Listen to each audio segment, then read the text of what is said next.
Hello everyone. Today we are going to discuss about inheritance of one gene.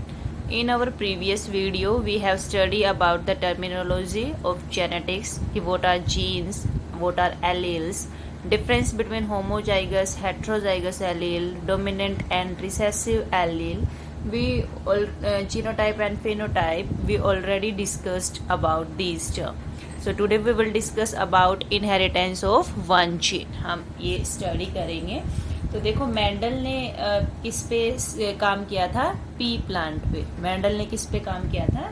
P plant पे. तो Mendel ने क्या किया? Toll P plant और dwarf P plant की क्या की? क्रॉस. एक ही जीन की. जीन क्या था? T, capital T, small T. Male को रिप्रेजेंट करने के लिए हम ये सिंबल यूज करते हैं, फीमेल को रिप्रेजेंट करने के लिए हम ये सिंबल यूज करते हैं. ये मेल ये भी आप ले सकते हो, ये फीमेल ले सकते हो, ये कैसे भी ले सकते हो, ये आपकी मर्जी है. तो देखिए ये जो टी जो जीन है, टी क्या है? जीन. वो टोल कैरेक्टर के लिए है, वो स्टेम हाइट के लिए है कि अगर टी होगा तो स्टेम की हाइट जो होगी वो क्या होगी? कैपिटल टी होगा तो टोल, और अगर कैपिटल टी स्मॉल टी होगा तो भी टोल, क्योंकि टोल क्या है? डोमिनेंट. और स्मॉल टी होगा तो प्लांट क्या होगा? ड्वार्फ. देखिए अब हम समझते हैं, क्योंकि हम टर्मिनोलॉजी समझ चुके हैं. ये जो जीनोटाइप है ना, इसका फिनोटाइप क्या होगा? टोल होगा, और इसका क्या होगा? ड्वार्फ होगा. ठीक है, क्योंकि ये डोमिनेंट जीन है, ये क्या है? रिसेसिव है. ठीक है, तो जब इनकी हम हाइब्रिडाइजेशन करते हैं, जो फर्स्ट जनरेशन है, कौन सी जनरेशन? First generation. इसको फीलियल जनरेशन भी बोलते हैं. फर्स्ट F1 से रिप्रेजेंट कर देते हैं. तो यहाँ पे जो प्रोजेनी आती हैं, यहाँ पे जितनी भी प्रोजेनी आएंगी तो वो क्या आएंगी? टोल. कि मेंडल ने क्या नोटिस किया कि जो भी प्रोजेनी आई, जैसे यहाँ टी, देखिए ये एक जीन है, उसके दो एलील हैं, ये एक जीन है, उसके दो एलील हैं. तो 50% चांस है इस जीन के एलील के आने के, 50% चांस है इसके आने के. तो दोनों सेम है, एक ही आएगा तो क्या आ सकता है? Capital T. यहाँ पे भी सेम है, 50% चांस इसके आने के हैं, 50% चांस इसके आने के हैं. तो कोई भी आएगा क्या? Small T. तो जीनोटाइप हमारा क्या हो गया?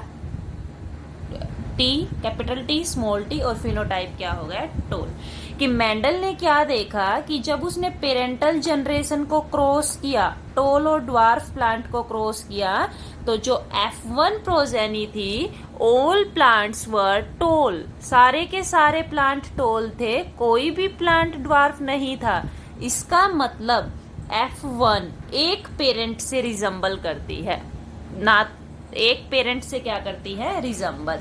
अब इसने इसका क्या किया? Self cross. मेंडल ने F1 का क्या किया? Self cross. जैसे कैपिटल टी स्मॉल टी और ये capital T small T. Self cross मतलब सेम के साथ किया. तो ये इस टाइप से क्रॉस बना कि हम ऐसे पुनिट स्केल से दिखा देते हैं. देखिए, तो यहाँ पे एक ये कैपिटल टी रखा हमने, एक ये हमने स्मॉल टी रखा. हम सिमिलर, आप ऐसे नहीं दिखाना चाहो बॉक्स में तो आप ऐसे भी दिखा सकते हो कि देखो अब हमारी जो नेक्स्ट प्रोजेनी आएगी वो कौन सी आएगी? F2. देखो ये कैपिटल टी इसके साथ क्रॉस करेगा और इसके साथ भी करेगा, है ना. तो ये कैपिटल टी जब कैपिटल टी के साथ करेगा तो रेशियो क्या हो जाएगा? कैपिटल टी आएगा. ये कैपिटल टी स्मॉल टी के साथ भी करेगा. आया समझ में? सिमिलरली ये जो स्मॉल टी है इस कैपिटल के साथ करेगा तो ये बन जाएगा कैपिटल टी स्मॉल टी. ये टी इस स्मॉल टी के साथ करेगा तो स्मॉल टी. ऐसा आएगा हमारे पास. तो देखिए ये इससे क्या बनेगा? टोल. इससे भी क्या बनेंगे? टोल बनेंगे. और इससे क्या बनेगा? ड्वार्फ. क्योंकि आपने डोमिनेंट और उसका कंसेप्ट समझा था ना. जब हम रेशियो की बात करेंगे तो जीनोटिपिक रेशियो हमारा क्या होगा? जीनोटिपिक रेशियो, जीनोटाइप और फिनोटाइप, ये मैंने बताए थे ना. तो जीनोटिपिक रेशियो होगा 1, एक बार है, ये 2 बार है, 1:2:1. ठीक है. जीनोटिपिक क्या था? Total genetic constitution. तो ये अलग है, और ये क्या है? सेम. तो रेशियो क्या हो जाएगा? 1:2:1. फिनोटिपिक रेशियो, फिनोटिपिक रेशियो हमने क्या बोला था कि जो एक्सप्रेस करेगा ऑब्जर्वेबल ट्रेट्स। तो देखिए जीनोटिपिक चाहे कुछ हो, इसका फिनोटाइप ये क्या है, टोल, ये भी क्या है टोल, और ये क्या है ड्वार्फ। तो ये रेशियो क्या हो जाएगा 3:1, कि 3/4 प्लांट तो क्या थे, टोल थे, और 1/4 प्लांट क्या थे, ड्वार्फ थे। ठीक है, कि हमें दिखा क्या, हमें उसका जेनेटिक कॉन्स्टिट्यूशन थोड़ी दिखा, हमें तो क्या दिखा, हमें तो उसका फिनोटाइप दिखा कि या तो प्लांट टोल थे या ड्वार्फ थे। देखिए समझते हैं हम, F1 में मेंडल ने क्या नोटिस किया कि सारे के सारे प्लांट क्या थे, टोल थे, सारे के सारे प्लांट क्या थे, टोल। और F1 जनरेशन एक ही पेरेंट से रिजम्बल करती है, एक ही पेरेंट से क्या कर रही है, रिजम्बल। फिर उसने F1 की सेल्फिंग करवा दी, सेल्फिंग का मतलब सेल्फ क्रॉस करवा दिया। ओके, तो जब उसने सेल्फ क्रॉस करवाया तो हमारे पास ये रेशियो आया, क्या रेशियो आया, ऐसा रेशियो आया हमारे पास। तो ये हमारे पास ऐसा रेशियो जब आया तो जीनोटिपिक रेशियो क्या बना, 1:2:1। तो F1 में उसने देखा कि कुछ प्लांट ड्वार्फ भी थे, F1 में उसने क्या देखा कि कुछ प्लांट क्या था, ड्वार्फ भी, कि 1/4 प्लांट क्या थे, ड्वार्फ, और 3/4 प्लांट क्या थे, टोल। कि F1 में तो सिर्फ एक ही पेरेंट ने एक्सप्रेस किया, एक ही पेरेंट के कैरेक्टर आए, बट F2 में दोनों जो ये कैरेक्टर थे ये क्या हुए, एक्सप्रेस हुए। ड्वार्फ कितने थे, 1/4, और टोल कितने थे, 3/4 प्लांट क्या थे, टोल। जब इनका ये जीनोटिपिक रेशियो हो जाएगा कि कैपिटल टी एक बार है, कैपिटल टी स्मॉल टी 2 बार है, तो हमने 2 बार लिखा, स्मॉल टी हमने 1 बार लिखा। बट हमें प्लांट कैसे दिखाई दे, या तो टोल थे या ड्वार्फ, ब्लेंडिंग नहीं थी, ब्लेंडिंग मतलब मिक्सिंग, के बीच का कोई कैरेक्टर नहीं था, हमें 2 ही टाइप के दिखे। तो हमने टोल और ड्वार्फ के बेसिस पे फिनोटिपिक रेशियो निकाला कि ये 3 तो क्या थे, टोल थे, 1 क्या था, ड्वार्फ था। तो 3:1, 3 रेशियो क्या हो गया, 1। तो ये इनहेरिटेंस ऑफ 1 जीन, एक जीन की इनहेरिटेंस है, और इस टाइप के क्रॉस को मोनोहाइब्रिड क्रॉस भी कहते हैं।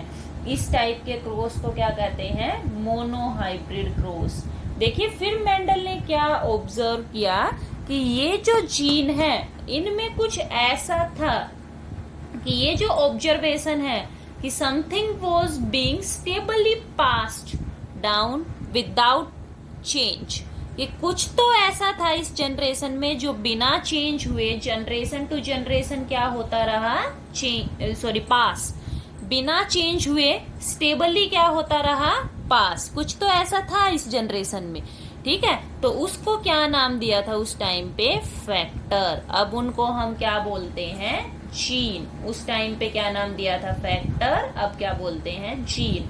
तो जीन क्या होते हैं, यूनिट ऑफ इनहेरिटेंस, जिसके पास इंफॉर्मेशन होती है किसी पर्टिकुलर कैरेक्टर के लिए, और एलील क्या होती है, स्लाइटली डिफरेंट फॉर्म। अब देखिए एक बात और मैं आपको समझाना चाहूंगी कि जैसे हमने टोल प्लांट को रिप्रेजेंट करने के लिए तो टी ले लिया, ठीक है, हमने ड्वार्फ को रिप्रेजेंट करने के लिए डी क्यों नहीं लिया, स्मॉल डी क्यों नहीं लिया, क्योंकि भाई इसके लिए अगर हम टी लें और इसके लिए हम डी लें तो ऐसे तो बहुत सारे कैरेक्टर होंगे तो हम कंफ्यूज हो जाएंगे। इसीलिए डोमिनेंट कैरेक्टर को हम उसी अल्फाबेट से शो करेंगे और उसके रिसेसिव को हम उसके स्मॉल लेटर से रिप्रेजेंट करते हैं, ठीक है।